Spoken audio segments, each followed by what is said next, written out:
Okay, alrighty, folks. Dylan Walker leaves the Warriors to head back to Sydney. David Riccio writes in the Daily Telegraph, the former Rabbitoh won the comp in 2014. He leaves the Warriors on compassionate grounds and links up with the Eels. Now, hard to dispute, Brian, because we don't know what's going on behind closed doors with Dylan Walker, but I've got a feel for the Warriors.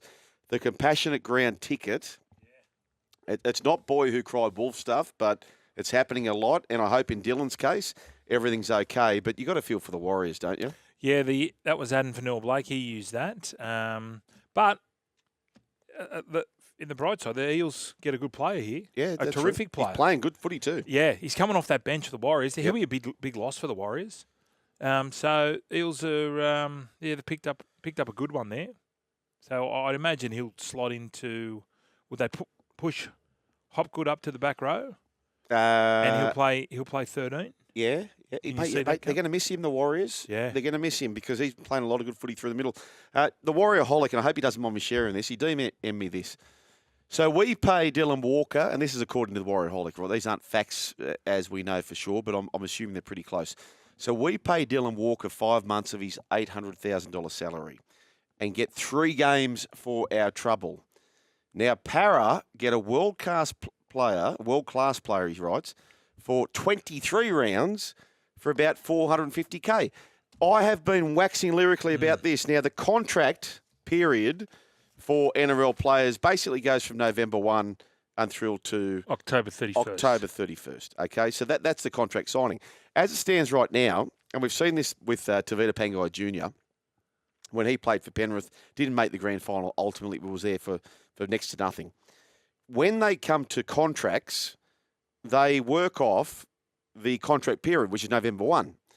Now, he makes a very good point, Warrior-holic, where he suggests numbers, and let's call them fact, which they may not be, but $800,000 salary, and almost half of that has been paid, and he's played 3 games. Yeah, so a lot of off-season. So just over half of that's $450K, and the next club, which in this case Parramatta Eels, get 23 games. Why, Brian, is it not so obvious that, yes, pay them when you pay them, but surely to avoid the rort that happens at the end of the year where there's a third of the year left in their contract, but they've got half of the year. Doesn't correlate. It doesn't correlate. Yeah. So surely you've got to do that when it comes to salary cap. Yep. Based on the amount of games played for the year. Gotcha. Is that right or not? Yeah, no, that's fair. That is fair. Right. So in this instance... But do you feel he'll go on the Parramatta books as per his rate now, like 400,000? Yeah, of course. For example? So what will happen is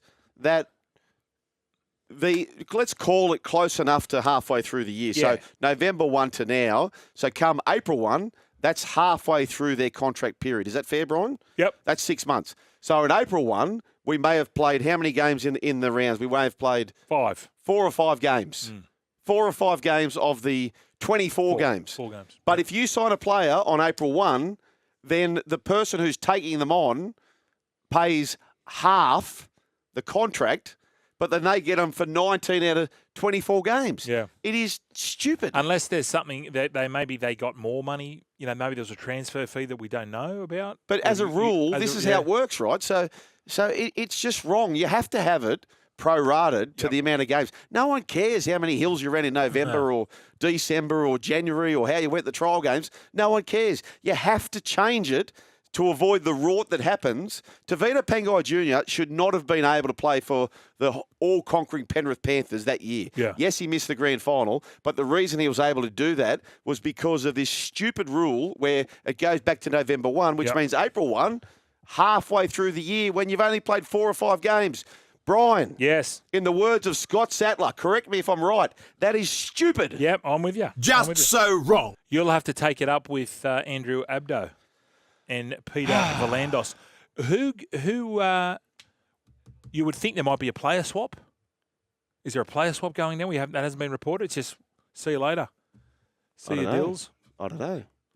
But I feel for the Warriors in this case. Like, here they are. They've paid for almost half his contract, and they've got 3 games out of him. And Parramatta are going to get 21 games and pay about the same amount of money. Yeah. It is maybe ridiculous. they got a financial maybe they got some sort of payment from them, from Parramatta. Well, We don't know. you know You'd what? have to declare that. Yeah, I don't know. But the bottom line is it's only rugby league and compassionate grounds.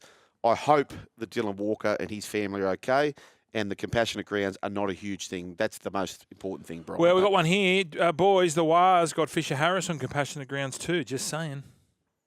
That's true. Actually, that is completely true. No worry about that. 1300 01 1170. Yes. Keep them coming through. Yes, Brian. Oh, hang on. What? No protest, but it could be a crow. No, don't crow me. Could we see a Cleary into the top squad? Oh. Could we see Jet Cleary?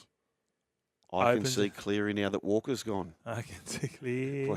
now that Walker's gone. Okay. Well, you never know. Win-win scenario, perhaps. He was going great. I did feel, though, the Warriors looked a different team when Dylan Walker came on. I thought he was off to a terrific start. So well done, Parramatta.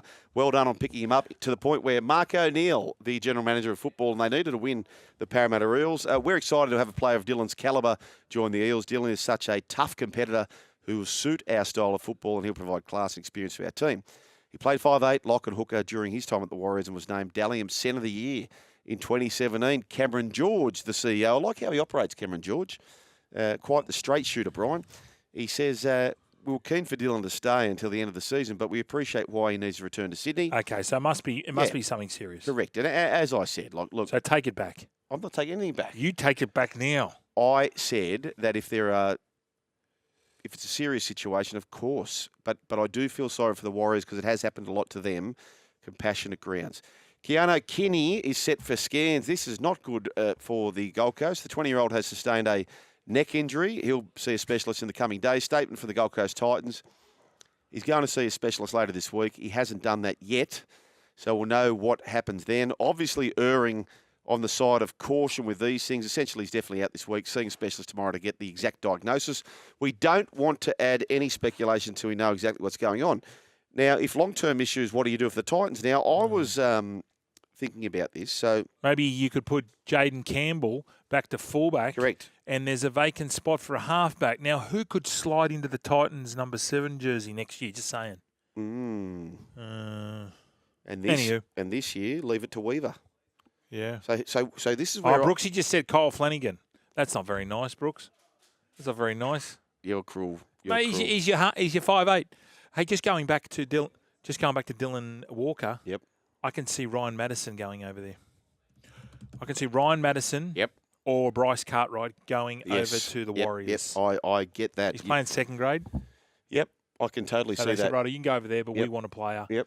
I totally agree with that. I can absolutely see that. So, but they've already got Dylan Walker. So, do you think they'd let them go for a further player?